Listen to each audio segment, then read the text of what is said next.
Hello everyone and welcome to this first edition of Language Chess in English. And here I'm gonna analyze today a game I played 2 years ago with Mario Villanueva, strong player from Argentina. And let's dive right into the action. I started with d4 and he played e6, a bit weird. He's offering me to play e4 and go into a French, but I said no, just c4 calmly, and here he played b6. And strangely enough, this works quite well for black. If you look at the results and statistics, black has pretty decent results in these lines. And the idea is to control the center with the bishops, actually. Bishop on b7 and the other one on b4. I'm gonna go a bit quicker with the opening because it's not the most interesting. a3, controlling b4 in order to stop bishop b4. Knight f6, knight f3, knight e4, knight takes, bishop g5. And this is quite a weird opening, but we're just getting our pieces out, we exchange, and c5. Striking in the center, I just played bishop e2, castles, castles, d6, and b4, which is the novelty for this game. Quite interesting, gaining some space in the queen side. And this looks calm, but it's just calm before the storm, because there are quite some clouds in the horizon. So after knight d7, queen b3, quite natural square for the queen, rook c8, rook d1, rook d8, h3, typical move not to get mated any day, at least soon on the first rank.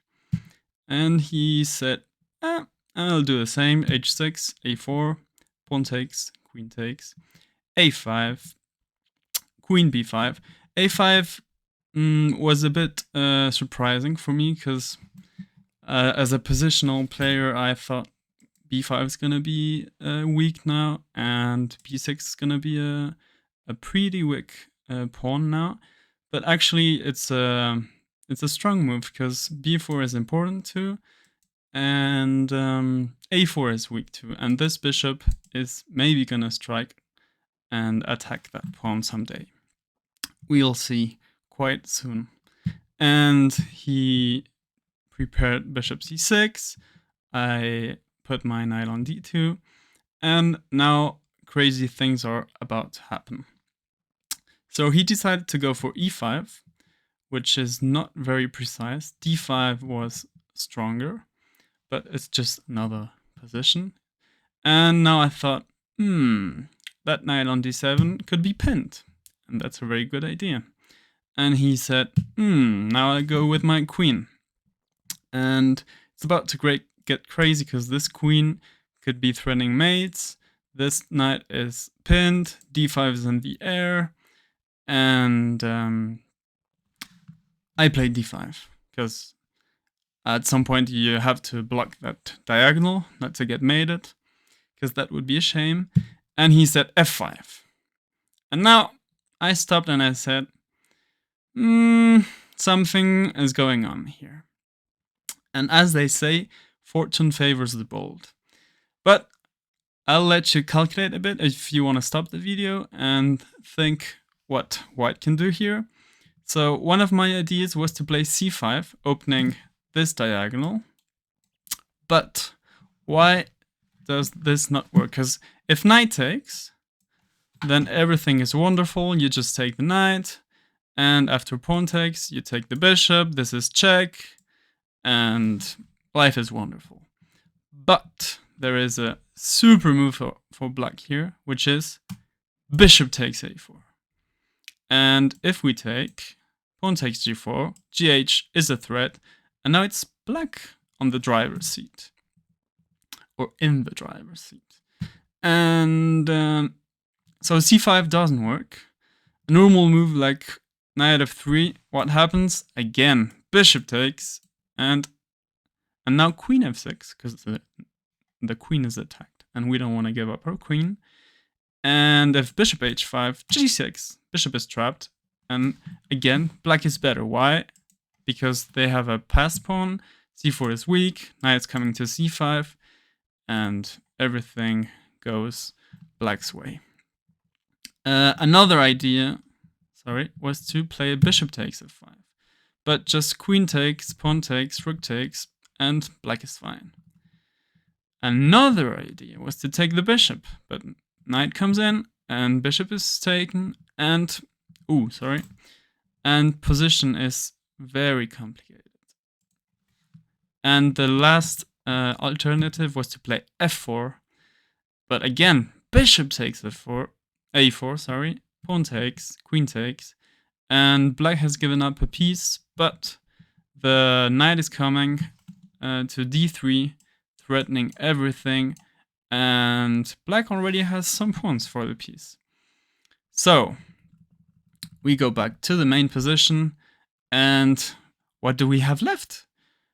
And here comes the bomb. Boom! Knight e4. And yeah, it takes 2 to tango. So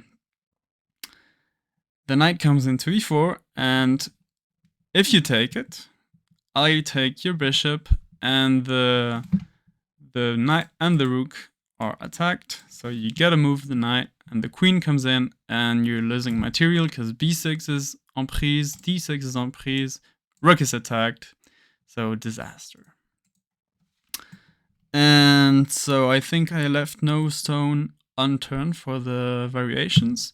So knight c5 was played, knight takes, of course, pawn takes, and now some could think, ooh, I'm gonna take the bishop, but then black takes R's and position is unclear. But there is a very strong move, one of the ideas from the other variations, which is to play bishop takes f5 first. Now black has to take, and now we take, and after all these crazy variations, we see white came ahead on top because d5 is weak, d6 is weak, a5 is weak, and yeah, it's gonna escalate pretty quickly. And looks like black is going down, but going down in flames. So rook takes d6, queen b5, king h7. Now I thought, okay, just double rooks, take this pawn.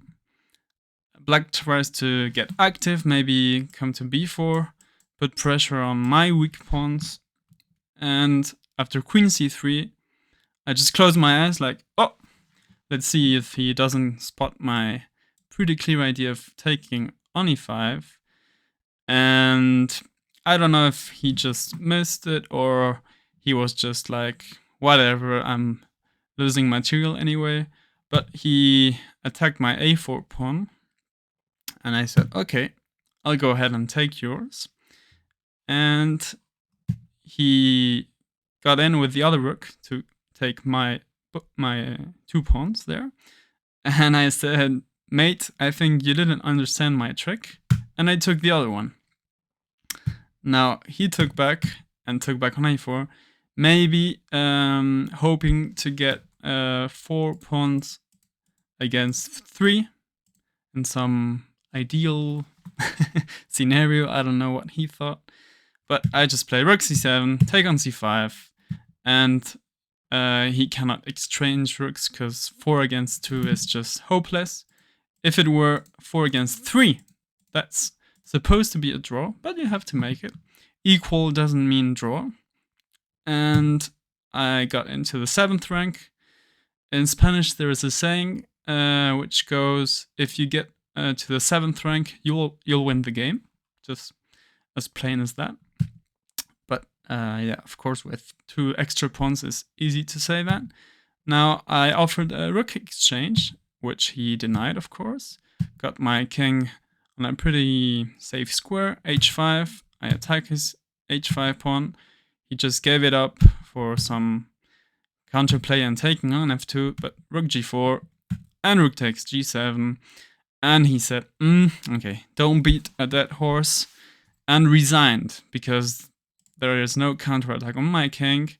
And actually his is on a pretty bad spot, and there are some mating ideas, and 3 extra pawns should be way more than enough.